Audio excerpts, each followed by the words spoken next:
Moi, je vais vous. Alors, il y a le Médicis. Hein. Je vais pas en refaire une couche. Le prix Médicis avait des données idioties. On va passer. Alors, nous, on a donné par contre notre prix Médicis à Myriam Alaoui, La vérité sort de la bouche du cheval, de chez Gallimard, qui est une pure petite merveille. C'est pareil, c'est parfait pour les fêtes. Alors, quand je vous le dis comme ça, c'est l'histoire de prostituées à Casablanca dans les années 60. Vous dites prostituée pour ma grand-mère et tout ça, c'est pas possible. Alors que c'est absolument tout public.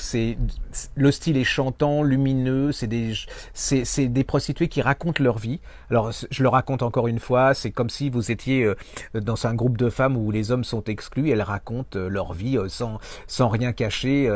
Alors, il y a beaucoup de souffrance, hein, mine de rien, mais aussi c'est la vie populaire quotidienne à Casablanca. C'est-à-dire que c'est grouillant, plein de couleurs. Il se passe plein de choses. Et en plus, je sais que ça n'a pas plu à beaucoup de monde, enfin à certains. Ça finit bien, je vous le dis tout de suite, hein, ça finit bien. Alors ne dites pas ça finit bien, c'est un mauvais roman, pas du tout. Moi je trouve que la vie peut finir bien aussi. Ça s'appelle La vérité sort de la bouche du cheval. Pour moi c'est une des plus belles réussites de l'année. C'est Myriam Alaoui, puis en plus ça m'a rendu une bonne humeur. Alors qu'en ce moment il faut plutôt en faire des tonnes pour être de bonne humeur, voyez-vous. Et c'est chez Gallimard. Autre truc que je vais pas, enfin autre truc. Autre prix, c'est notre féminin à nous. Hein.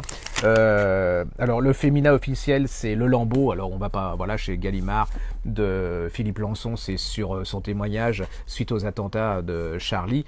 C'est un énorme succès. On va pas faire des. Et puis voilà. Et nous, on a choisi. C'est pareil. Je vais pas en refaire des tonnes parce qu'on a fait plein de vidéos dessus pour vous expliquer pourquoi on a adoré ce livre. C'est le Jacques Sausset, Enfermé chez French Pulp. Alors normalement c'est polar. Alors si vous êtes libraire, je sais pas, mais les gens le cherchent désespérément en se disant mais c'est un polar, mais c'est pas un polar. Mettez-le à la fois en littérature et à la fois en polar parce qu'il y a un suspense. C'est voilà, c'est le prétexte pour parler de.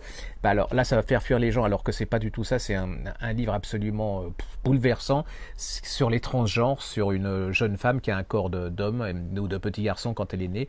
Elle va vous expliquer ce que c'est que les souffrances de quand on est comme ça et qu'on n'a pas le corps de son esprit. C'est une pure merveille. Ça s'appelle Enfermé chez French Pulp. Et ce qui me fait plaisir, c'est que ça se commence.